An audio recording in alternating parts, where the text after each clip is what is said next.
जय जय रघुवीर समर्थ। भक्तांनो, ज्या स्त्रिया सासू बनल्या आहेत, ज्यांच्या घरामध्ये सुनबाई आली आहे, त्यांच्यासाठी ही कथा खूपच महत्त्वाची असणार आहे। म्हणूनच तुम्हाला नम्र विनंती आहे की ही कथा शेवटपर्यंत नक्की ऐका। या कथेमध्ये ज्या 5 गोष्टी सांगण्यात आलेल्या आहेत, त्यांचे अनुसरण जर का सासूबाईंनी त्यांच्या जीवनात केलं तर अशा घरांमध्ये सासू आणि सून यांच्यामध्ये कधीच भांडण होणार नाही। सासू आणि सून यांचे नाते अगदी प्रेमळ बनून जाईल। सूनबाई अशा सासूची नेहमी सेवा करेल, नेहमी तिची काळजी घेईल, कधीच तिच्यावर रागावणार नाही आणि तिच्यासोबत भांडणार नाही। म्हणूनच प्रत्येक सासूला माझी ही विनंती आहे की त्यांनी ही कथा पूर्ण ऐकावी। उतार वयात सूनबाईकडून तुम्हाला कोणत्याही प्रकारचा त्रास किंवा कष्ट मिळणार नाहीत। जर ही कथा एखादी सून किंवा मुलगा ऐकत असेल तर त्याने त्याच्या आईला किंवा सूनबाईने त्यांच्या सासूला ही कथा नक्की ऐकवावी। चला आता आपण आपल्या कथेला सुरुवात करूया। भक्तांनो, एका गावामध्ये एक शेठ राहत होता। तो एक छोटासा व्यापारी होता। त्याची एक पत्नी होती। अशा प्रकारे शेठ आणि शेठानी दोघेच राहत होते। शेठ आणि त्याच्या पत्नीमध्ये अत्यंत प्रेम होतं। शेठ व्यापाराच्या निमित्ताने नेहमी दुसऱ्या गावांमध्ये जात असे। इकडे शेठाची पत्नी घराचा संपूर्ण भार सांभाळायची। घरातील सर्व कामं तीच करायची। सकाळपासून संध्याकाळपर्यंत घरातील सर्व कामं ती अगदी प्रेमपूर्वक करायची। अशा प्रकारे त्यांचं आयुष्य खूप आनंदाने चाललं होतं। शेठाणीमध्ये सर्व गुण उपस्थित होते, परंतु तिच्यामध्ये एक दोष होता। मित्रांनो, तुम्हाला ही गोष्ट माहीतच असेल की या जगामध्ये कोणीही असू द्या, मग तो स्त्री असो अथवा पुरुष असो, त्यांच्यामध्ये असंख्य गुण असतात, परंतु त्यांच्यात तेवढेच अवगुण सुद्धा असतात।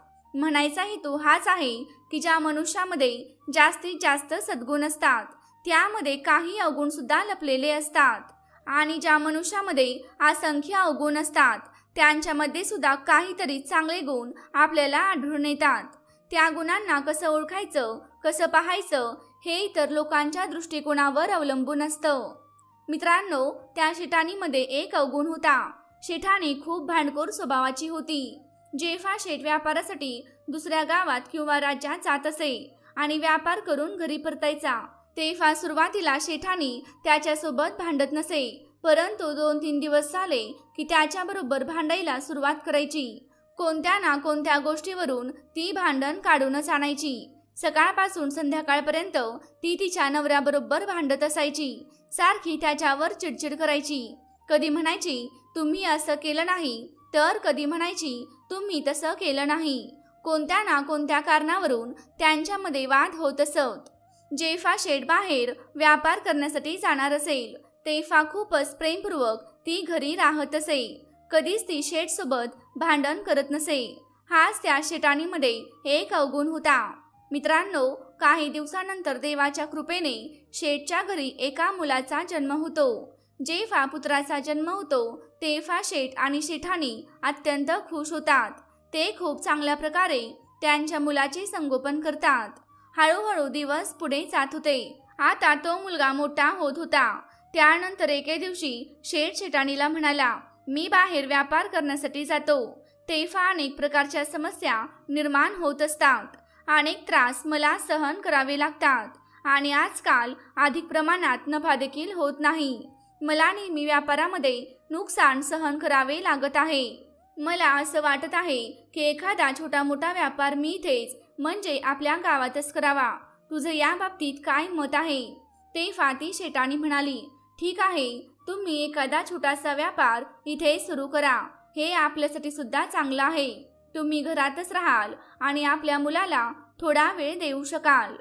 मित्रांनो, त्यानंतर शेठने गावातच एक छोटा व्यवसाय सुरू केला। सकाळी शेठ त्याच्या व्यापारासाठी जात असे आणि सायंकाळी जेव्हा तो परत येत असे, तेव्हा ती शेठाणी त्याच्याबरोबर भांडायला सुरुवात करायची।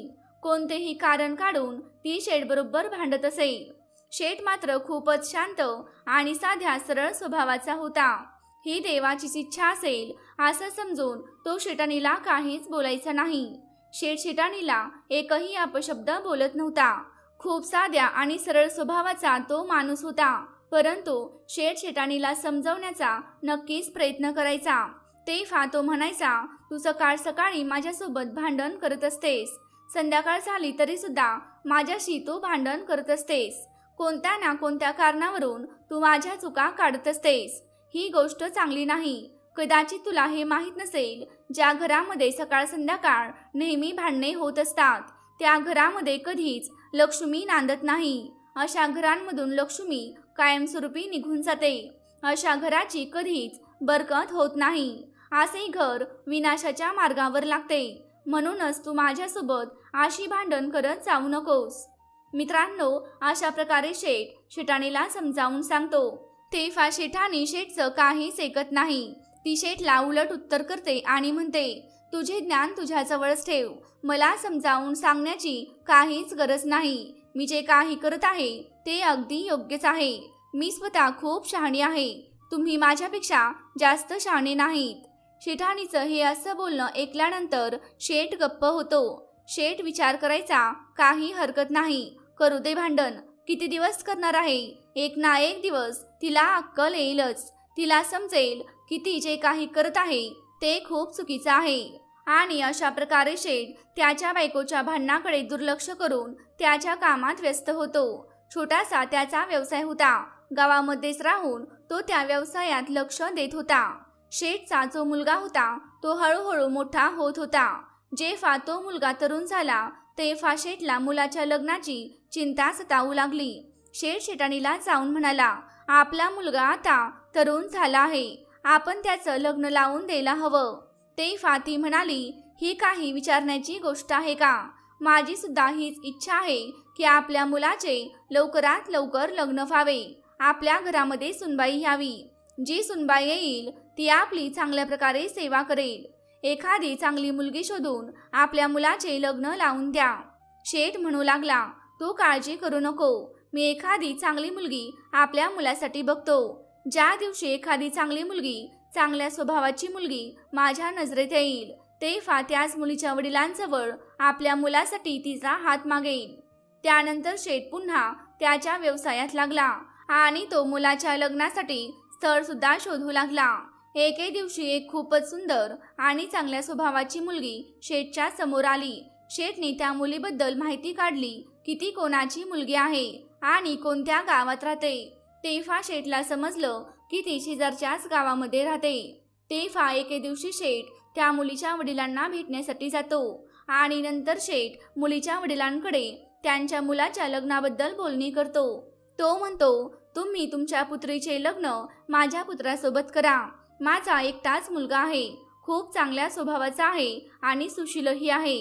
मुलीचे वडील ह्या नात्यासाठी तयार होतात आणि त्यानंतर शेठच्या मुलासोबत त्या मुलीचे लग्न पक्क करतात. ठरलेल्या वेळेनुसार लग्नाची तारीख येते. त्यानंतर शेठ मुलाची वरात घेऊन जातो. खूप धूमधडाक्यामध्ये मुलाचे लग्न होते. त्यानंतर सुनबाईला घेऊन शेठ घरी येतो. जेव्हा घरी सुनबाई येते तेव्हा शेठाणीला एकांतात घेऊन जातो आणि तिला सांगतो, आजपर्यंत तू माझ्याशी नेहमी भांडण करायची, कोणत्या ना कोणत्या कारणावरून तू भांडत असायची, परंतु मी तुझे भांडण नेहमी सहन करत राहिलो. मी तुला कित्येक वेळा समजावण्याचा प्रयत्न केला, परंतु तू माझं काहीच ऐकलं नाहीस. उलट मलाच तू बोलून गप्प करायचीस. म्हणूनच मी तुझ्यावर काही जबरदस्ती केली नाही. तू जशी वागतेस तसं तुला वागू दिलं. आजपर्यंत ह्या घरामध्ये जसं तू वागलीस ते मी सहन केलं आहे. तू तुझ्या मर्जीने वागत होतीस. तू म्हणायचीस की आज घरामध्ये हे होईल तर तसंच व्हायचं. माझी मर्जी मी या घरात कधी चालवली नाही, परंतु आज मी तुला समजावून सांगतो. आज आपली सून घरी आली आहे आणि जेव्हा सून घरी येते तेव्हा सासूचं कोणतं कर्तव्य असतं हे मी तुला आज सांगणार आहे. सूनबाईची अशा प्रकारे काळजी घ्यावी, अशा प्रकारे तिचे रक्षण करावे की ज्या प्रकारे डोळ्याच्या पापण्या डोळ्यांचे रक्षण करतात, त्याच प्रकारे सासू सासऱ्यांचे हे कर्तव्य असते की त्यांच्या सूनबाईवर कोणत्याही प्रकारचे दुःख, कोणत्याही प्रकारचा त्रास तिला होणार नाही. आजपर्यंत तू माझ्यासोबत ज्या प्रकारे भांडत राहिलीस तशा प्रकारे भांडण तू तुझ्या सुनेबरोबर करू नकोस. जर तू सुनेसोबत माझ्यासोबत भांडलीस, तशी भांडत राहिलीस तर मग सुनबाईसोबत तुझं जास्त काळ पटणार नाही आणि त्यामुळे सुनबाई तुझी सेवाही करणार नाही. एक दिवस असा येईल की आपली सून तुझ्यासोबत भांडू लागेल, तुझा अपमान करायला सुरुवात करेल आणि म्हणून आज मी तुला समजावून सांगत आहे. मी जे काही बोलत आहे त्या गोष्टींवर तू नक्की विचार कर. शेठानी शेठचं बोलणं ऐकत राहिली आणि तिच्यामध्ये अधिकाधिक प्रमाणात रागाची आग पेटू लागली. जेव्हा शेठचं बोलणं संपलं तेव्हा शेठानी रागात म्हणाली, तुम्ही तुमचे ज्ञान तुमच्या जवळ ठेवा, तुमचे सल्ले तुमच्या जवळ ठेवा. तुम्ही मला काय मूर्ख समजता का? मी पण हुशार आहे, खूप बुद्धिमान आहे. तुमच्यापेक्षा जास्त माझ्यामध्ये बुद्धी आहे आणि जे काही तुम्ही मला समजावून सांगत आहात ते मला सर्व काही माहीत आहे. मला समजावून सांगण्याची काहीच गरज नाही. मी जे काही करणार तेच होईल. मला जसं वाटेल तसंच मी राहील. मी सुनेसोबत कसं वागायचं ते मला चांगलं माहीत आहे. मला जे काही करायचं आहे ते मला खूप चांगल्या प्रकारे माहीत आहे. त्यामुळे तुम्ही मला शहाणपणा शिकवू नका. तुम्ही तुमचं काम करा. मित्रांनो, शेठाणीचं असं बोलणं ऐकल्यामुळे शेठ शांत झाला आणि त्यानंतर शेठ त्याच्या कामासाठी निघून गेला. इकडे सुनबाई घरी येऊन 2-4 दिवस निघून गेले. तोपर्यंत सासूबाई सुनबाईला काहीच म्हणाली नाही. सुनेसोबत ती खूपच प्रेमळपूर्वक राहत होती. त्यानंतर सून तिच्या माहेरी जाते व जेव्हा शेठचा मुलगा बायकोला पुन्हा सासरी घेऊन येतो आणि जेव्हा सून तिच्या सासरी येते त्यानंतर सासू तिचे रंग दाखवू लागते. हळूहळू सासू सुनेसोबत भांडायला सुरुवात करते. कोणत्या ना कोणत्या कारणावरून ती भांडण काढतच असे. कधी भाकरीवरून तर कधी भाजीवरून. कधी असं म्हणायची की तू आज भाजीत मीठ जास्त टाकले आहेस आणि कधी आज तू भाजी जास्त तिखट केली आहेस. कधी कधी तर असं म्हणायची की तू आज सगळं जेवण आळणीच बनवलं आहे. कधी म्हणायची आज तू भाकरी भात कच्चे बनवले आहेत. असे काही ना काही कारण काढून ती सुनेबरोबर भांडत होती. शेठने जेव्हा हे सर्व काही पाहिलं तेव्हा शेठ पुन्हा जाऊन शेठाणीला समजावू लागला, तू माझ्यासोबत भांडण करतेस, मी तुला काहीच बोलत नाही, परंतु तू सुनेसोबत अशा प्रकारे भांडत जाऊ नकोस. सुनेला वाईट शब्द बोलू नकोस. हे तुझ्यासाठी चांगलं नाही. पुढे जाऊन तुलाच याचा त्रास होणार आहे. मित्रांनो, जेव्हा शेठाने हे सांगितलं तेव्हा शेठानी पुन्हा रागावून म्हणाली, मी तुम्हाला सांगितलं ना की मला समजावण्याचा प्रयत्न करू नका. तुम्ही सारखं मला ज्ञान देत असता. शेठानी शेठसोबत सुद्धा भांडण करू लागली आणि जेव्हा शेठानी भांडू लागली तेव्हा तो शेठ म्हणाला, हे बघ, सुनबाई समोर अशा प्रकारे तू माझा अपमान करू नको, मला शिवीगाळ करू नको. जर तू सुनबाई समोर मला शिवीगाळ करत असेल मग सुनबाई काय विचार करेल? ती विचार करेल की ही आमची कसली सासू आहे जी माझ्या सासऱ्याचा अपमान करत आहे, त्यांना शिवीगाळ करत आहे. हे तुझ्यासाठीच पुढे हानिकारक होणार आहे आणि म्हणूनच सुनेसमोर माझा अपमान करत जाऊ नकोस. परंतु असे म्हणतात ना, जी नीच स्वभावाची माणसं असतात, मग ते स्त्री असो अथवा पुरुष असो, ते त्यांच्या सवयी कधीच सोडत नाहीत. शेठाणीच्या डोक्यामध्ये शेठ जे काही समजावून सांगत होता ते तिच्या डोक्यात शिरलंच नाही. ती त्यांचं बोलणं ऐकलं न ऐकल्यासारखं करत होती. सासू सुनेसोबत रोजच्या रोज भांडणं करू लागली. त्यामुळे आता सून विचार करत होती, ह्या घरात माझं भविष्य काय असणार आहे? मी माझ्या आईला सोडून इकडे आली आहे. मला असं वाटलं होतं की आता मला दुसरी आई मिळाली आहे, परंतु ही कसली सासूबाई भेटली. मला इतका अपमान, इतक्या शिव्या, इतका त्रास तर माझ्या सख्या आईने सुद्धा दिला नाही. माझी ही सासू मला अशा प्रकारे अपमानित करत असते, माझ्यासोबत अशा प्रकारे भांडण करत असते, मग मी माझं आयुष्य कसं जगणार? मित्रांनो, हाच विचार करून ती सून अत्यंत दुःखी होत होती. एके दिवशी ती तिच्या नवऱ्याला सुद्धा म्हणाली, मी तुमच्या घरात अशा प्रकारे कधी राहू शकत नाही. तुमची आई रोज माझ्यासमोर भांडण करत असते, मला शिवीगाळ करते. तेव्हा तो मुलगा म्हणाला, माझी आई म्हातारी आहे, तू तिच्या बोलण्याकडे लक्ष देऊ नको, तू शांत राहा. शेठचा मुलगा त्याच्या आईला काहीच म्हणाला नाही, कारण त्याला माहीत होतं की त्याची आई त्याच्या वडिलांचं ऐकत नाही. मग माझं म्हणणं काय ऐकणार? अशा प्रकारे सासूबाई रोजच्या रोज सुनेबरोबर भांडू लागली, तिचा अपमान करू लागली. मात्र सून ते सर्व अपमान गुपचूप सहन करत राहिली. पुढे दिवस जात होते. एक दिवस असा आला की त्या शेठचा मृत्यू झाला आणि जेव्हा शेठचा मृत्यू होतो तेव्हा शेठचा मुलगा सर्व विधिवत त्यांच्या वडिलांचे अंतिम संस्कार करतो. त्यानंतर 13व्याचे कार्य सुद्धा संपन्न होते. पूर्ण 13 दिवस ठिकठिकाणाहून नातेवाईक त्यांच्या घरी यायचे. तेवढे 13 दिवस सासूबाई सुनबाईला काहीच म्हणाल्या नाहीत. त्या शांत होत्या. त्यांनी तिच्यासोबत भांडण केले नाही. परंतु जसे 13 दिवस संपले, 13व्याचे कार्य संपन्न झाले, तसे त्यांच्या घरी येणारे नातेवाईक सुद्धा बंद झाले आणि आता शेठाणी पूर्णपणे स्वतंत्र झाली होती. कारण शेठ तर हे जग सोडून निघून गेला होता. त्यामुळे आता तिला अडवणारा, तिथे थांबवणारा कोणीही शिल्लक राहिला नव्हता. त्यानंतर शेठाणीने पुन्हा सुनेसोबत भांडायला सुरुवात केली. आता तर शेठाणीची हिंमत आणखीनच वाढली होती. ती सुनेसोबत भांडण करायची, तिला शिवीगाळ करायची. परंतु आता सासूबाईंनी सुनबाईवर हात उचलायला सुद्धा सुरुवात केली होती. सुनबाईला त्या मारू लागल्या. जेव्हा सासू सुनेला मारायची तेव्हा हा सर्व प्रकार पाहून सुनबाईला खूप वाईट वाटलं. ती तिच्या नवऱ्याला पुन्हा म्हणाली, परंतु नवरा त्याच्या आईला काहीच म्हणायचा नाही.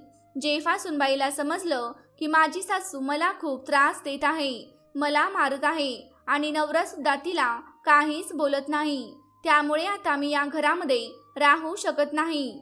मित्रांनो, शेठची सुनबाई खूप हुशार आणि बुद्धिमान होती. तिने विचार केला की आता असं शांत राहून चालणार नाही. सासूची ही हुकुमशाही मी केव्हापर्यंत सहन करू. एके दिवशी सुनेने विचार केला की मला सासूला धडा शिकवायलाच पाहिजे. जर माझी सासू उद्या माझ्यासोबत भांडायला आली तर मी तिला उलट उत्तर देईन. जर हिने माझ्यावर हात उचलला तर मी तिच्यावर हात उचलेन आणि जर मी असं केलं तर मी या घरामध्ये जगू शकेल. नाहीतर मला आत्महत्या करण्याशिवाय किंवा हे घर सोडून जाण्याशिवाय दुसरा कुठलाच पर्याय उरणार नाही. दुसऱ्या दिवशी सुनबाई या गोष्टीची वाट पाहत होती की माझी सासू कधी एकदा माझ्यासोबत भांडण करायला येते. कधी मला ती शिवीगाळ करते, कधी मला ती मारते.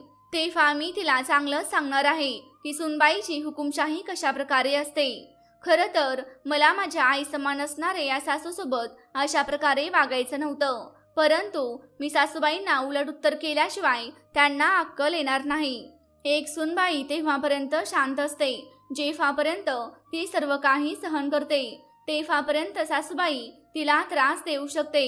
परंतु जेव्हा सून आवाज उठवते तेव्हा मात्र ती कोणाचंही ऐकत नाही. हे मी आज सासूबाईंना दाखवून देणार आहे. जेव्हा दिवस उजाडतो तेव्हा नेहमीप्रमाणे सासू भांडण करण्यासाठी त्या सुनेजवळ येते. सुनेसोबत ती भांडण करू लागते, तिला शिवीगाळ करते. जेव्हा सासू सुनेला शिवीगाळ करत असते तेव्हा सून सुद्धा गप्प बसली नाही. ती सुद्धा सासूला शिव्या देऊ लागली, उलट बोलू लागली. ती म्हणाली, खबरदार सासूबाई, आजपर्यंत मी तुमचे प्रत्येक अत्याचार, तुमच्या प्रत्येक चुका सहन केल्या आहेत. तुमची ही हुकुमशाही मी सहन केली आहे. तुमचे प्रत्येक अत्याचार, तुमची शिवीगाळ, तुमचा मार सहन केला आहे. परंतु कदाचित तुम्हाला हे माहीत नसेल की सहन करण्याची सुद्धा काहीतरी सीमा असते आणि तुम्ही ती सीमा पार केली आहे. तुम्ही ती मर्यादा ओलांडली आहे. जर आज तुम्ही मला शिवीगाळ केली तर त्या बदल्यात तुम्हाला सुद्धा शिवीगाळ ऐकावी लागणार आहे. जर तुम्ही माझ्यावर हात उचललात तर तुम्हाला सुद्धा मार खावा लागेल. आज तुम्हाला मी सोडणार नाही. मित्रांनो, जेव्हा सासूने सुनेचं हे बोलणे ऐकलं तेव्हा सासूबाई अत्यंत घाबरल्या. कारण सुनबाई तरुण होती आणि सासू म्हातारी. तिच्या शरीरामध्ये इतकं सामर्थ्य नव्हतं की ती सुनबाईचा सामना करू शकेल. मित्रांनो, सासूबाई आता शांत होत्या. परंतु दुसऱ्या दिवशी सासू तिच्या रोजच्या सवयीनुसार सुनेसोबत भांडण करायला तयार झाली. सुनेने काय केलं, सासूबाईचा हात पकडला आणि तिला घरातून धक्के मारत बाहेर काढलं. सुनबाई म्हणाली, जा म्हातारे, आजपासून या घरात तुला जागा नाही. तुला वाटेल तिकडे जा, लागलं तर जीव दे, परंतु आजपासून माझं आणि तुझं नातं संपलं आहे. तू माझ्यावर इतके अत्याचार केले आहेत, मी तुझे ते अत्याचार सहन केले. वडिलांसमान असणाऱ्या माझ्या सासऱ्यांनी तुला समजावून सांगण्याचा खूप प्रयत्न केला, परंतु तू तुझी सवय सोडायला तयार नाहीस. त्यामुळे आता तुला या घरामध्ये जागा नाही. सुनेने तिला घरातून बाहेर काढलं. इतक्यातच त्या शिठाणीचा मुलगा येतो. तेव्हा शेठाणी मुलाला म्हणते, पोरा बघ, तुझ्या बायकोने मला कशा प्रकारे घराबाहेर हाकलून दिला आहे. हे घर माझं नाही का? आईचं बोलणं ऐकून जेव्हा मुलगा त्याच्या बायकोला ओरडतो तेव्हा ती बायको म्हणते, खबरदार, तुम्ही शांत उभे राहा. आजपासून पुढे तुमच्या आईचे अत्याचार मी सहन करणार नाही. जर तुम्हाला तुमच्या आईचं वागणं बरोबर वाटत असेल, तुम्हाला तिच्यासोबत राहायचं असेल, तर मग मला या घरामध्ये राहायचं नाही. मी हे घर सोडून कायमची निघून जाते आणि त्यानंतर मी परत कधीच येणार नाही. जेव्हा त्या मुलाने हे ऐकलं की माझी बायको घर सोडून निघून गेली, तर मग ती परत कधीच येणार नाही, तेव्हा तो त्याच्या बायकोला काहीच म्हणाला नाही. तो तिथून निघून गेला. ती वृद्ध शेठाणी काही वेळ दरवाजातच बसून राहिली, परंतु सुनबाईने घरामध्ये जाताना दरवाजा बंद केला. त्यानंतर ती म्हातारी तेथून उठली आणि पुढे चालू लागली. चालत चालत ती गावातून बाहेर गेली आणि रस्त्याच्या बाजूला असलेल्या एका झाडापाशी बसली. तिथे बसून रडू लागते. ती विचार करत होती की मी आता कुठे जाऊ? माझ्या सुनेने मला घराबाहेर काढले आहे. काही वेळानंतर जिथे ती वृद्ध शेठाणी बसली होती तिथेच एक साधू येतो. जेव्हा साधूने त्या म्हातारीला रडताना पाहिले तेव्हा त्याने विचार केला की म्हातारीला जाऊन विचारावं की हिला काय त्रास आहे, ती का रडत आहे. साधू त्या वृद्ध महिलेजवळ जाऊन बसतो आणि तिला विचारू लागतो, आई, तू का रडत आहेस? तुला काय त्रास आहे? तेव्हा ती म्हातारी म्हणते, महाराज, माझ्या सुनेने मला घराबाहेर हाकलून दिला आहे. जेव्हा याबाबत मी मुलाला सांगितले तेव्हा मुलगा सुद्धा तिला काहीच बोलला नाही. सुनबाईने माझ्यावर इतके अत्याचार केले, माझा इतका छळ केला की मला घरातून बाहेर हाकलून दिले. आता तुम्ही सांगा, मी कुठे जाणार? मी एक म्हातारी आहे, माझा नवरा नाही. मुलाने आणि सुनेने मला घराबाहेर काढले आहे, त्यामुळे मी आता कसं जगणार, कुठे जाणार? त्या वृद्ध शेठाणीचं हे बोलणं ऐकल्यानंतर ते साधू त्या शेठाणीकडे नीट बघतात आणि म्हणतात, हे आई, तू काहीतरी चूक केली असशील. विनाकारण तुझी सुनबाई तुला घराबाहेर काढणार नाही. तू काही ना काही चूक नक्कीच केली असणार. तेव्हा ती म्हातारी म्हणू लागली, नाही महात्मा, मी कोणतीही चूक केली नाही. साधू म्हणाले, नाही नाही, माझा तुझ्या बोलण्यावर विश्वास नाही. चूक नसताना कुठलीही सुनबाई तिच्या सासूला घराबाहेर काढू शकत नाही. सुनबाई तर सासूबाईची सेवा करत असते, सासूबाईवर अत्याचार करत नाही. त्या सासूबाईला घराबाहेर काढले जाते ज्या सासू सुनेवर अत्याचार करत असतात. म्हणूनच मला असं वाटतं की तू तुझ्या सुनेसोबत काहीतरी चुकीचं नक्कीच वागली असणार. तू तिचा छळ केला असेल आणि म्हणूनच तुझी ही अवस्था झाली आहे. मित्रांनो, ती शेठाणी साधूचं बोलणं अजिबात ऐकत नाही. ती खोटं बोलत होती की मी काही चूक केली नाही. ते साधू बुद्धिमान होते. साधू म्हणाले, ठीक आहे, तू असं म्हणत आहेस की तू तुझ्या सुनेसोबत काहीही चुकीचं केलेलं नाहीस. चांगली गोष्ट आहे, मी तुझ्यावर विश्वास ठेवतो. परंतु मी तुला 5 ज्ञानाच्या गोष्टी सांगतो. या 5 गोष्टी जगामध्ये जी पण सासू ऐकेल, तिच्या जीवनामध्ये या 5 गोष्टींचे अनुकरण करेल, तर अशी सासूबाई तिच्या सुनबाईची नेहमीच प्रिय बनून राहील. सुनबाई तिच्यावर अत्यंत प्रेम करेल, खूप मनोभावी तिची सेवाही करेल. त्यामुळे आनंदाने सासऱ्यांचे वृद्धपण व्यतीत होईल. तेव्हा वृद्ध शेठाणी म्हणू लागली, हे महात्मा, त्या 5 ज्ञानाच्या गोष्टी कोणत्या आहेत, ज्या 5 गोष्टींचं अनुकरण केल्यामुळे सासू सुनबाईची प्रिय बनते? तुम्ही त्या गोष्टी मला नक्की सांगा. साधू म्हणतात, हे आई, तू लक्षपूर्वक ऐक. माझी पहिली गोष्ट आहे, सासूचे कर्तव्य आहे की सुनेच्या छोट्या मोठ्या चुकांकडे दुर्लक्ष करणे, तिच्या ह्या चुका लपून ठेवणे. सुनबाई छोट्या मोठ्या जर चुका करत असेल तर त्या इतरांना सांगू नयेत, कोणालाही सांगू नयेत, ना तिच्या मुलाला ना नवऱ्याला, कोणालाही नाही. हे सासूबाईंचं कर्तव्य असतं. परंतु मित्रांनो, तुम्ही आजकालच्या सासूबाईंबद्दल पाहिलं असेल, जर सुनेने एखादी छोटीशी चूक जरी केली तरी सासू सुनबाईची ती छोटीशी चूक पूर्ण कुटुंबामध्ये पसरवत असते. सर्वांना सांगते, लहानांपासून मोठ्यापर्यंत सगळ्यांना सांगते. थोडीशी गोष्ट वाढवून त्यात मीठ मसाला लावून सांगते. इतकंच नाही, ती इतक्यात शांत राहत नाही, तर शेजाऱ्यांना पूर्ण गावभर सुनबाईबद्दल वाईट गोष्टी सांगत असते. याच कारणामुळे सुनबाई सासूसोबत ईर्ष्या करू लागते. तिच्यामध्ये सासूबद्दल नाराजगीची भावना निर्माण होते आणि म्हणूनच सुनबाईचं सासूबाईंप्रती प्रेम कमी होतं. सासूबाईंच्या वृद्ध काळात ती सासूची सेवा करत नाही, त्यांची काळजी घेत नाही. जर एखादी सासू सुनेच्या अशा छोट्या मोठ्या गोष्टींकडे दुर्लक्ष करते किंवा स्वतःच्या मुलीप्रमाणे तिला समजावून सांगते, तर मग भविष्यामध्ये सुनबाई अशा चुका करत नाही. सासूबाईंनी सुनबाईला स्वतःच्या आईप्रमाणे समजावून सांगितल्यामुळे सुनबाईच्या मनामध्ये सुद्धा सासूबाईंप्रती प्रेमाची भावना निर्माण होते. ती असं समजत असते की ही माझी सासूबाई नसून माझी सख्खी आई आहे. कारण एक सख्खी आई मुलीला ज्या प्रकारे समजून घेत असते, त्याच प्रकारे माझी ही सासूबाई सुद्धा मला समजून घेत आहे. माझ्या चुका इतरांना सांगत नाही आणि मला समजावून सांगते, मला अशा चुका करण्यापासून थांबवत असते. त्यामुळे त्या सुनेच्या मनामध्ये प्रेमाची भावना निर्माण होते. वृद्ध काळात सासूवर कोणतंही आजारपण आलं, कोणतंही संकट आलं तरी सून तिच्या पाठीशी खंबीरपणे उभी राहते, तिची खूप सेवा करते. साधू म्हणतात, हे आई, माझी दुसरी गोष्ट आहे सुनबाईची बाजू घेणं. सासूचं हे कर्तव्य असतं की तिने सुनेची बाजू घ्यावी. आजकालच्या बहुतेक सासू अशा आहेत की त्या सुनेच्या विरोधातच असतात. त्या नेहमी मुलाची बाजू घेत असतात, त्या सुनबाईची बाजू घेत नाहीत. जेव्हा मुलगा आणि सुनेमध्ये भांडण होत असतं तेव्हा सासू मुलाचीच बाजू घेते. ती असं म्हणते की हिनेच काहीतरी चूक केली असेल, हीच वाईट आहे. परंतु ती असं म्हणत नाही की कदाचित मुलाची सुद्धा चूक असू शकते. मुलगा तिला काहीतरी उलटसुलट बोलला असेल. जेव्हा सुनबाई बरोबर असून सुद्धा सासू मुलाचीच बाजू घेते तेव्हा सुनेला खूप वाईट वाटतं. पुढे साधू म्हणतात, आई, तू विचार कर, ज्या प्रकारे तू तुझ्या मुलाची आई आहेस त्याच प्रकारे तुझ्या घरात जी सून आली आहे ती सुद्धा कुणाच तरी लेक आहे. तिला सुद्धा कोणीतरी जन्म दिलेला आहे, तिचे सुद्धा कोणीतरी लाड प्रेम केले आहे.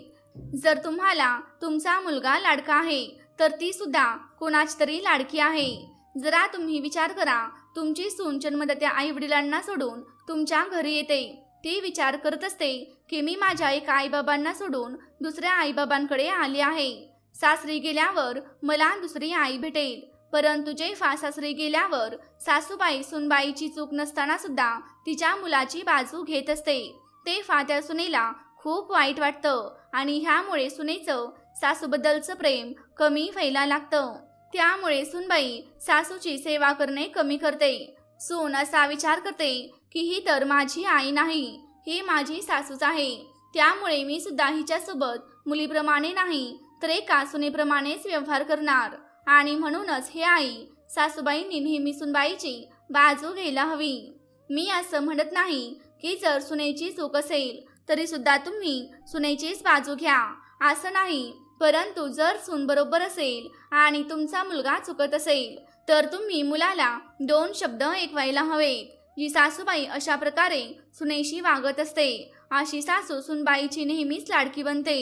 ती सून सासूला स्वतःची आई मानते. साधू म्हणतात, हे आई, माझी तिसरी गोष्ट एक, सुनबाईला स्वातंत्र्य देणे. मित्रांनो, तुम्ही पाहिले असेल खूप साऱ्या सासूबाई अशा असतात ज्या त्यांच्या सुनबाईला स्वातंत्र्य देत नाहीत. जर सुनबाईला बाजारात जायचं असेल आणि सुनबाई सासूबाईंना म्हणत असेल, आई, जरा मी बाजारात जाऊन येते, मला काहीतरी वस्तू खरेदी करायची आहे, तेव्हा सासू सुनेला धमकावते आणि म्हणते, नाही नाही, तू स्वतः बाजारात जाणार नाहीस. तुला जे काही हवं आहे ते तू नवऱ्याला सांग, तो तुला आणून देईल. नाहीतर मला सांग, मी तुला आणून देते. किंवा जर सुनबाईला माहेरी जायचं असेल तर ती सासू तिला थांबवते आणि म्हणते, नाही, तू माहेरी जाणार नाहीस, तू इथेच राहा. रोजच्या रोज उठसूट तुला माहेरी कशाला जायचं असतं. तर मित्रांनो, जी सासू सुनेला कुठेही जाऊ देत नाही, तिच्या मनाप्रमाणे जराही वागू देत नाही, तेव्हा त्या सुनबाईच्या मनामध्ये सासूप्रती मान सन्मान कमी होऊ लागतो. ती सासूला स्वतःची दुश्मन समजू लागते आणि सून सासूबाईचा तिरस्कार करू लागते. त्यामुळे सुनबाई सासूबाईची कधीच सेवा करत नाही. मित्रांनो, पुढे साधू म्हणतात, हे आई, माझी चौथी गोष्ट एक, सुनबाईसोबत वेळ व्यतीत कर. हे आई, सासूबाईंचं हे कर्तव्य असतं की तिने तिच्या सुनबाईसोबत वेळ घालवावा. कारण सुनबाईची सुद्धा ही एक इच्छा असते की सासूने तिच्यासोबत काही वेळ थांबायला हवं. त्यांच्या मनात जे काही असेल ते सुनबाईसोबत शेअर करायला हवं. सुनबाई सुद्धा तिच्या मनात जे काही असेल ते सासूसोबत शेअर करते आणि जी सासू तिच्या सुनेसोबत वेळ व्यतीत करत असते, तिच्यासोबत गप्पा मारत असते, तेव्हा ती सुनबाई सुद्धा तिच्या मनात जे काही असतं ते सासूबाईंना सांगते. यामुळे सुनबाईचं सासूबाईप्रती प्रेम वाढू लागतं आणि त्यामुळे वृद्ध काळामध्ये सुनबाई सासूबाईची चांगल्या प्रकारे सेवा करते. आणि जी सासूबाई सुनबाईसोबत वेळ व्यतीत करत नाही, गप्पा मारत नाही, तेव्हा ती सून तिच्या सासूचा तिरस्कार करू लागते. कधी कधी सून चुकीच्या मार्गाला सुद्धा जाऊ शकते, कारण तिला तिथे कोणी समजणारच नसतं. नवरा तर सकाळी त्याच्या कामावर निघून जातो आणि संध्याकाळी परत येतो. दिवसभर सासू सासरे घरी असतात. लग्नापूर्वी जेव्हा मुलगी माहेरी असते तेव्हा तिला समजावणारे तिचे आई वडील असतात, परंतु जेव्हा लग्न होऊन ती सासरी येते तेव्हा ती कशी वागते, काय करत असते, या गोष्टीकडे तिच्या आई वडिलांचे लक्ष नसते. याकडे फक्त सासू सासऱ्यांचे लक्ष असते. मग सासू सासऱ्यांचे हे कर्तव्य आहे की त्यांनी जर सून चुकीचं वागत असेल तर तिच्यावर राग न ठेवता तिला समजावून सांगायला हवं, कारण सुनेपेक्षा सासू सासऱ्यांना अनुभव जास्त आहे, त्यांचे वय जास्त आहे, ज्यामुळे चांगल्या वाईटाची ओळख सुनेपेक्षा त्यांना जास्त असते. आणि म्हणूनच सासूबाईंनी नेहमी सुनबाईसोबत बसून गप्पा मारायला हव्यात. मित्रांनो, 5वी गोष्ट आहे. साधू म्हणतात, हे आई, 5वी गोष्ट ही आहे की तुझ्या मुलाला स्वातंत्र्य दे. एका आईचं हे धर्म आहे, हे कर्तव्य आहे की तिने तिच्या मुलाला सुद्धा स्वातंत्र्य दिलं पाहिजे. काही आई अशा असतात ज्या त्यांच्या मुलाला मोकळं स्वातंत्र्य देत नाहीत. मुलगा जर पैसे कमावून आणत असेल तेव्हा त्या आई मुलाकडून सर्व पैसे घेतात, त्या मुलाकडे काहीच पैसे शिल्लक ठेवत नाहीत, ज्यामुळे तो मुलगा बायकोच्या आणि त्याच्या इच्छा पूर्ण करू शकत नाही. त्यामुळे असं कुठल्याही आईने मुलासोबत करू नये. त्याचबरोबर मुलगा आणि सुनबाई यांच्यामध्ये भांडण होतील, दुश्मनी वाढेल, अशा प्रकारे कोणतेही कार्य सासूने किंवा सासऱ्याने करू नये. आईचं हे कर्तव्य आहे की त्यांनी त्यांच्या मुलाला स्वातंत्र्य द्यावे, ज्यामुळे मुलगा बायकोच्या इच्छा पूर्ण करू शकेल, तिला फिरवायला घेऊन जाऊ शकेल. आणि हेच एका आईचं कर्तव्य असतं. जेव्हा साधू महाराजांनी ह्या 5 गोष्टी त्या वृद्ध शेटाणीला सांगितल्या तेव्हा ती शेटाणी डोक्याला हात लावून रडू लागली. तिला तिच्या कृत्याचा पश्चाताप वाटू लागला. त्यानंतर ती वृद्ध शेठाणी साधू महाराजांना म्हणते, हे महात्मा, तुम्ही मला ज्या गोष्टी सांगितल्या आहेत त्या 5 गोष्टींपैकी एक सुद्धा गोष्ट माझ्याजवळ नाही. मी कधीच माझ्या सुनेच्या छोट्या मोठ्या चुकांकडे दुर्लक्ष केले नाही किंवा तिला समजावून सांगितलं नाही. त्याचबरोबर मी कधीच माझ्या सुनेची बाजू घेतली नाही. मी कधीच माझ्या सुनेला स्वातंत्र्य दिलं नाही. मी कधीच माझ्या सुनेसोबत गप्पा मारल्या नाहीत, तिच्यासोबत वेळ व्यतीत केला नाही. आणि मी माझ्या मुलाला सुद्धा नेहमी माझ्या मुठीत ठेवण्याचा प्रयत्न केला, त्याला कधीही स्वातंत्र्य दिलं नाही. या 5ही गोष्टी माझ्यामध्ये नाहीत आणि त्याचा परिणाम हा झाला आहे की माझ्या सुनेने मला आज घरातून हाकलून बाहेर काढलं आहे. ही माझ्या कर्माची शिक्षा आहे.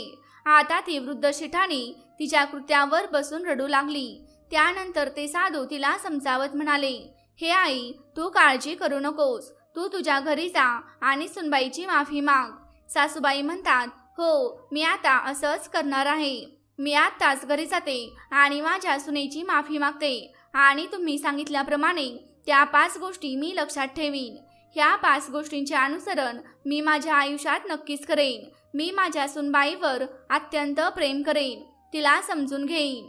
दुसरीकडे सुनबाईने सासूबाईंना घरातून बाहेर काढले होते आणि दरवाजा लावून घेतला होता. परंतु जेव्हा तिचा राग शांत झाला तेव्हा ती ताबडतोब दरवाजा उघडून बाहेर सासूला बघण्यासाठी आली, परंतु तिथे सासू नव्हती. तेव्हा तिला खूप वाईट वाटलं. तिला तिच्या कृत्याचा पश्चाताप वाटू लागला. तिला वाटत होतं, मी माझ्या आई समान सासूवर खूप अत्याचार केलेत. मी तिला घरातून बाहेर काढले, हे घर तर तिचंच आहे आणि मी तिलाच तिच्या घरातून बाहेर काढलं आहे. मी खूपच वाईट वागले आहे. माहीत नाही माझ्या सासूबाई कुठे गेल्या असतील. असा विचार करत सुनबाई घराच्या पायरीवर बसून रडू लागली. त्यानंतर ती उठून इकडे तिकडे सासूला शोधण्यासाठी जाऊ लागली. जेव्हा ती शोधत शोधत गावाबाहेर आली तेव्हा तिला दिसलं की तिची सासू एका झाडाखाली बसलेली आहे आणि तिच्या शेजारी एक साधू महाराज आहेत. ताबडतोब सुनबाई धावत धावत सासूबाईंजवळ गेली आणि त्यांच्या पायांमध्ये पडली. सून म्हणाली, आई मला माफ करा, मी रागामध्ये तुमच्यासोबत खूप वाईट वागले, तुम्हाला घरातून बाहेर काढले, मी खूप मोठी चूक केली आहे, कृपया तुम्ही मला माफ करा. स्वतःची मुलगी समजून तुम्ही माझ्या सर्व चुका पोटात घ्या.